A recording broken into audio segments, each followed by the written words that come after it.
look, our main focus is obviously to blow up these boats that have narcotics on them. For the second time in 2 days this week, the Trump administration launched deadly strikes on drug boats. These two, much like the previous ones, were vessels that were suspected of smuggling drugs in the Eastern Pacific, thereby making America expand its campaign beyond the Caribbean Sea. The strikes this week were the 8th and 9th known drug boat attacks that U.S. Special Operations Forces have conducted since the operation began early September. America has now officially acknowledged the death toll at 37.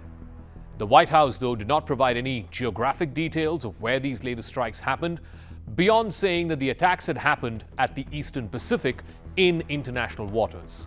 All of the previous 7 attacks took place in the Caribbean Sea. This was the first one showing the expansion of the attacks on drug boats. It is possible that this was the first strike in the Eastern Pacific and was off the coast of Colombia, not off the coast of Venezuela, as has been the case up until now. The first strike, which happened late Tuesday and killed 2 people on the boat, according to a social media post by Defense Secretary Pete Hegseth. He also included a video footage along with the attack on that social media post. He said the vessel was known by American intelligence to be involved in drug smuggling and was carrying narcotics. The Defense Secretary also announced another attack which happened on Wednesday, in which he said 3 people were killed. On Wednesday, speaking to reporters at the White House, U.S. President Donald Trump bragged about the expansion of these strikes from Venezuela to Colombia, even though he didn't name those countries. He also suggested that future strikes could go well beyond targets out at sea. It could include land-based targets as well. These drugs coming in, they killed 300,000 Americans last year, and that gives you legal authority. We have a national security, really, I will say this, when you look at the people we're dealing with, and we know them, we know the people coming in, we know the boats, we know everything else, we're allowed to do it. It's in international waters. If we don't do it, we're going to lose hundreds of thousands of people. Trump falsely asserted that each such destroyed boat saves about 25,000 American lives. Now, the reality is about 100,000 Americans die every single year from drug overdose, but most of these deaths are caused by fentanyl, which comes from labs in Mexico, not from speedboats out of Venezuela. Trump then suggested that he would soon order strikes against land targets. So far, all the attacks have been on boats which are out at sea. The American president also said that his administration's strikes against these boats had driven drug smuggling onto land routes, and now he was left with no option but to target on-land strikes. Now, they'll be coming in by land a little bit more because they're not coming in by boat anymore. There are no boats in the water. Something very serious is going to happen, the equivalent of what's happening by sea. And we're going to Congress just to tell them what we're doing, just to keep them informed. But we have to do it for national security. We have to do it to save lives. There is a gray area here, though. Technically, any American administration is required to go to Congress and seek congressional approval before launching a land-based attack on a third country. That is the very reason why George W. Bush faced a lot of flack when he went to war with Iraq in 2003. Trump so far says all the attacks have been on international waters and all of them have posed an imminent national security threat to America, and therefore Trump argues he does not require Congress's approval. But that might be on shaky legal ground. The operation against Venezuelan boats began on the 2nd of September when the American military started attacking boats believed to be smuggling drugs into America. Initially, the focus was on Venezuela. American officials are also weighing whether to intensify the effort to remove that country's president, Nicolas Maduro, who was indicted on drug trafficking charges in the United States in 2020. Maduro, in fact, has been described by Trump and his associates as a narco-terrorist and the ringleader of these narco cartels. But in the interim, the boat attacks have increasingly extended to Colombia as well, which is a far greater source of narcotics that are smuggled into the United States, not necessarily from Venezuela.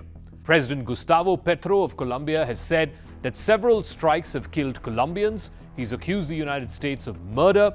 In fact, Pedro was denounced by the White House after his famous speech last month at the UNGA, where he accused Trump of being a mass murderer. Trump, in turn, has said that he's cutting off all foreign aid to Colombia as a response to Petro's charges. Es muy paradójico que ante la mayor capacidad que ha alcanzado el gobierno colombiano en mi gobierno contra los narcotraficantes tengamos un ataque tan brutal y tan mentiroso, calumniador, como el que viene de unas figuras políticas de los Estados Unidos, no todas, entre ellas lamentablemente la del presidente Trump, que actúa con visiras y no con cerebro. But legal experts also say that the American campaign is illegal because the military is not permitted to deliberately target civilians. Even if those civilians happen to be criminal suspects, they have to be lawfully arrested and not shot dead at point-blank range. The White House has said that these strikes are legal as a matter of self-defense and because President Trump has determined that America is in an armed conflict with these drug cartels, which he has called as narco-terrorists. But Nicolas Maduro is not sitting idle either. The Venezuelan President Maduro said this week that Venezuela has 5,000 Russian-made portable surface-to-air missiles to counter the American forces who've been deployed in the Caribbean. Maduro said that Venezuela has Russian-made short-range missiles, also known as the Iglas, no fewer than 5,000 in key air defense positions. The Iglas, designed to take down low-flying planes, has been used in military exercises ordered by Maduro in response to the American military buildup. This buildup off the coast of the Caribbean and now expanded to the East Pacific has enraged leaders through much of Latin America. Maduro has repeatedly claimed that the Trump administration wants to overthrow his regime, that this is actually a regime change operation. That's an allegation that the Trump team has denied. Maduro has staged military drills, mobilized militias, and postured Russian-made fighter jets under a national campaign called Defense of the Nation. Much of the world's supply of cocaine is produced by 3 countries in South America.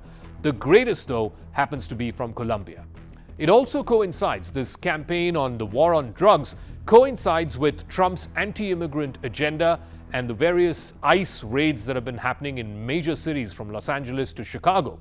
Most of these illegal immigrants that Trump has sent back hail from these countries in Latin America, which are also the biggest producers of synthetic drugs. Trump is trying to tie the picture of illegal immigrant criminal gangs in America to their alleged leadership back home in their home countries. This, of course, plays very well with his MAGA base.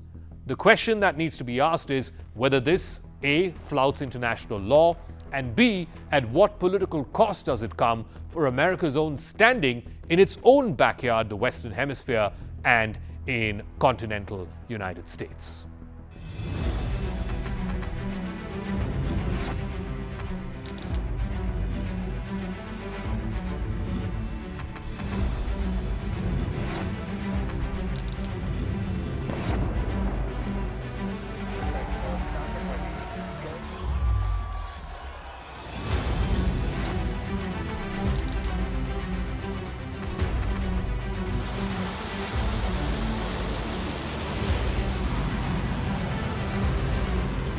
Fighting so long and so hard that they don't know what the they're doing.